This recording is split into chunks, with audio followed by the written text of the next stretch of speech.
विद्यार्थी मित्र हो, ओम नमः शिवाय. शिव सायन्स अकॅडमीमध्ये मी राम सर तुमचे स्वागत करतो.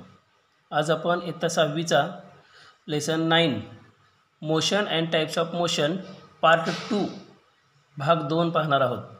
पार्ट 1मध्ये आपण व्हॉट इज मोशन, मोशन म्हणजे काय, त्याचे प्रकार, लायनर मोशन आणि नॉन लायनर मोशन, त्याचबरोबर लायनर मोशनचे पुन्हा 2 प्रकार, युनिफॉर्म लायनर मोशन आणि नॉन युनिफॉर्म लायनर मोशन याविषयी माहिती घेतली. आज या तासाला आपण नॉन लायनर मोशनचा दुसरा मुख्य प्रकार आहे नॉन लायनर मोशन. इथून पुढे पाहणार आहोत. पहा, non linear motion that not in straight line, अशी गती जी नॉट इन स्ट्रेट लाईन, स्थिर सरळ रेषेमध्ये नसते, not in straight line or not in same direction, किंवा एकाच दिशेमध्ये नसते, is called non linear motion. त्याला आपण नॉन लायनर मोशन असं म्हणतो. तुम्ही जर लायनर मोशन आणि नॉन लायनर मोशनची व्याख्या जर व्यवस्थित पाहिली तर तुम्हाला लायनर मोशनवरून नॉन लायनर मोशनची व्याख्या पटदिशी किंवा लगेच करता येईल. फक्त हा नॉट शब्द वाढलेला आहे, नॉट.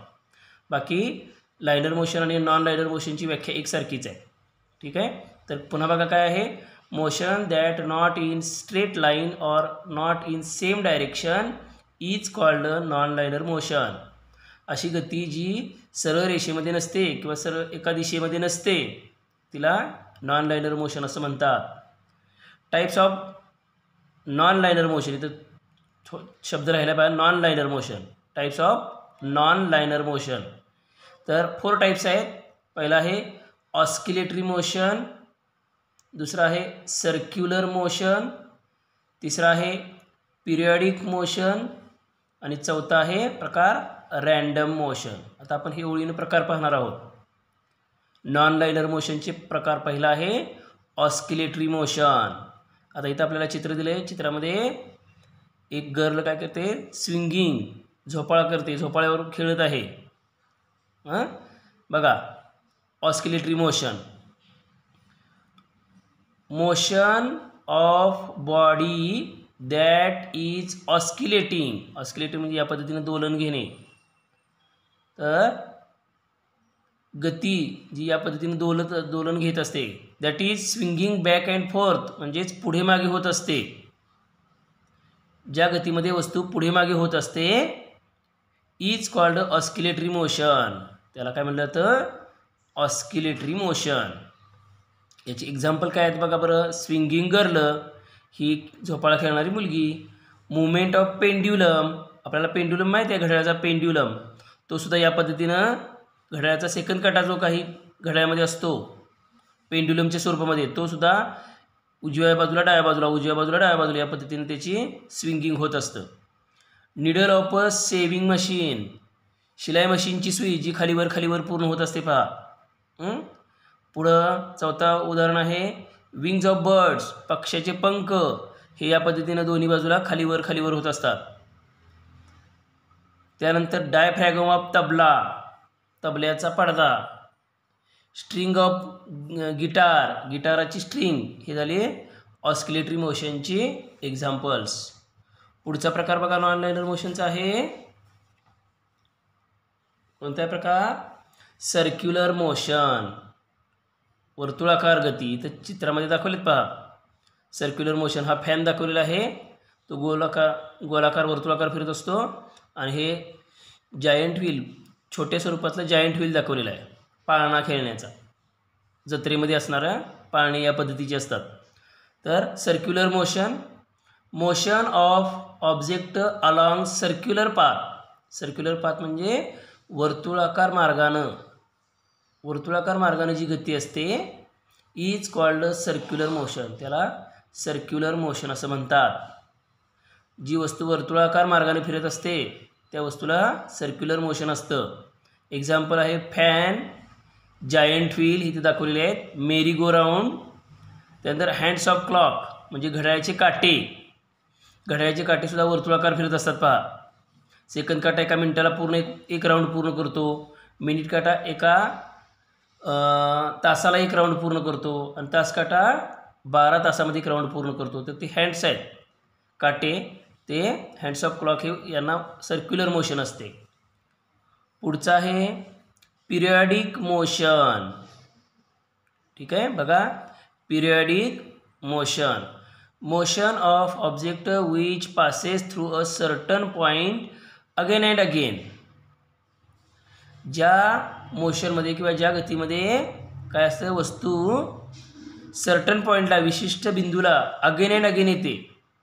समजा आपण इथं हा बिंदू तळाचा बिंदू धरला तर हा गोल जायंट व्हील फिरत असताना या ठिकाणी समजा ए नावाची व्यक्ती आहे, ती या ठिकाणी वारंवार फिरताना येत असते. सर्टन पॉईंटला अगेन अँड अगेन पुन्हा पुन्हा येत असते. आफ्टर अ फिक्स्ड पिरियड, विशिष्ट कालावधीनंतर, is called a periodic motion. त्याला पिरियडिक मोशन असं म्हटलं जातं. म्हणजे ज्या गतीमध्ये विशिष्ट पॉईंटला ती वस्तू वारंवार येत असते ठराविक वेळेनंतर, त्या गतीला पिरियडिक मोशन असं म्हटलं जातं. याची एक्झाम्पल टिंबटिंब दिले पहा, कारण याची एक्झाम्पल म्हणजे वरचे सर्क्युलर मोशनची जी एक्झाम्पल आहे तीच या पिरियडिक मोशनची आहेत. आणि याच्या अगोदरचा ऑस्किलेटरी मोशनची जी उदाहरणं आहेत तीसुद्धा या पिरियडिक मोशनचीच आहेत. म्हणजे पिरियडिक मोशन म्हणजे ऑस्किलेटरी मोशन आणि सर्क्युलर मोशन या दोन्हीला मिळून पिरियडिक मोशन हा शब्द आहे. याची एक्झाम्पल हे fan, giant wheel, merry go round, hands of clock, याच्या अगोदर पेंड्युलम ऑफ क्लॉक, त्यानंतर swinging girl, wings of bird, ही झाली पिरियडिक मोशनची उदाहरणं. त्यानंतर शेवटचा मोशनचा प्रकार आहे रँडम मोशन. कोणता आहे? रँडम मोशन, ज्याला इंग्रजीमध्ये मराठीमध्ये यादृच्छिक गती असं म्हणतात. बघा इथे एक गर्ल दाखवलेली आहे आणि इथं बटरफ्लाय. हे बटरफ्लाय जे आहे याची गती जी आहे त्याला म्हटलेलं आहे रँडम मोशन. ते बघा त्याची कोणत्याही त्याला आवडणाऱ्या फुलावर बसतं, पुन्हा पुढच्या दुसऱ्या फुलावर जातं, पुन्हा कदाचित मागे येऊ शकतं. म्हणजे त्याच्या गतीला दिशा नसते किंवा ते सरळ रेषेमध्ये नसतं. ठीक आहे, बघा motion that changing its direction and speed continuously.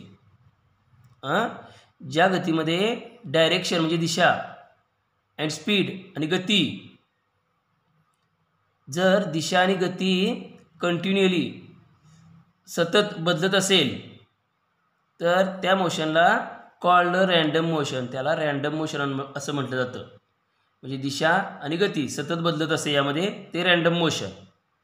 याचं एक्झाम्पल आहे हे दाखवलेलं फ्लाइंग बटरफ्लाय, त्याचबरोबर क्राउलिंग बेबी, रांगणारं बाळ, ग्रेझिंग कॅटल्स, चरणारी गुरे. ही काय आहेत? चरणारी गुरे. ही या रँडम मोशनची एक्झाम्पल्स आहेत. बघा इथं आपले हे प्रकार सगळे मोशनचे संपलेले आहेत. आता आपण पुन्हा एकदा बघूया नेमकं आपण काय काय पाहिलं. मोशनचे 2 टाईप आहेत. अगोदर मोशनची व्याख्या पाहिली, त्यानंतर मोशनचे 2 टाईप, मुख्य 2 टाईप आहेत, लायनर मोशन आणि नॉन लायनर मोशन. लायनर मोशनचे पुन्हा 2 प्रकार आहेत, uniform linear motion, non uniform linear motion. Uniform linear मोशनचं उदाहरण आपण पाहिलं होतं कोणतं बघा बरं, तर परेड ऑफ सोल्जर्स. आणि नॉन युनिफॉर्म लायनर मोशनचं उदाहरण पाहिलं होतं स्लायडिंग गर्ल. ही दोन्ही उदाहरणं लायनर मोशनचीच झालीत.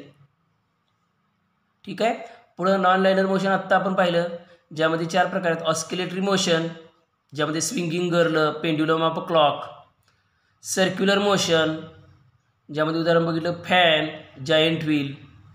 पिरियडिक मोशन, पिरियडिक मोशनमध्ये यावरचीच 2 उदाहरणं, giant wheel, fan, swinging girl आणि पेंड्युलम ऑफ क्लॉक. आणि शेवटचा रँडम मोशन, ज्यामध्ये flying butterfly, crawling baby, grazing cattles, ही सगळी उदाहरणं आहेत, ही नॉन लायनर मोशनची उदाहरणं आहेत. ठीक आहे, यानंतर शेवटचा घटक आहे स्पीड. स्पीड गती. Distance traversed by object in unit time is called speed. एखाद्या वस्तूनं डिस्टन्स ट्रॅव्हर्स्ड पार केलेलं अंतर इन युनिट टाईम एकक वेळेमध्ये, वस्तूनं एकक वेळेमध्ये पार केलेलं अंतर त्याला म्हटलं जातं स्पीड. स्पीडचं फॉर्म्युला आहे डिस्टन्स अपॉन टाईम, म्हणजेच अंतर भागिले वेळ. याचं एकक आहे kilometre. Unit is kilometre per hour किंवा मीटर पर सेकंद. युनिट आहे स्पीडचं किलोमीटर पर आवर, किलोमीटर प्रति तास और मीटर पर सेकंद किंवा मीटर प्रति सेकंद. आता याचं आपण एक एक्झाम्पल पाहूया म्हणजे तुम्हाला कळेल स्पीड म्हणजे काय. Car travels 280 kilometre in 4 hours. एक कार जी आहे ती 280 किलोमीटर जाते 4 तासामध्ये. Find its speed. तर त्या कारचं स्पीड काढायचं आहे आपल्याला. आपण इथं स्पीडचा फॉर्म्युला बघितला, डिस्टन्स अपॉन टाईम हा लिहिला इथं. स्पीड बरोबर डिस्टन्स अपॉन टाईम. डिस्टन्स आहे 280 किलोमीटर आणि टाईम आहे 4 आवर. मग 280 भागिले 4 ज्याचं उत्तर येतं आहे 17 किलोमीटर पर आवर. स्पीड आलं 17 किलोमीटर पर आवर. इथं आपला हा पाठ 9 motion and types of motion संपलेला आहे. तुम्ही या नोट्स लिहून घ्या. त्याचबरोबर या धड्याचं वारंवार वाचन करा म्हणजे तुम्हाला हा पाठ व्यवस्थित समजेल. ठीक आहे. जर तुम्हाला हा व्हिडिओ आवडला असेल तर सबस्क्राईब करा. आजच्यासाठी राम राम.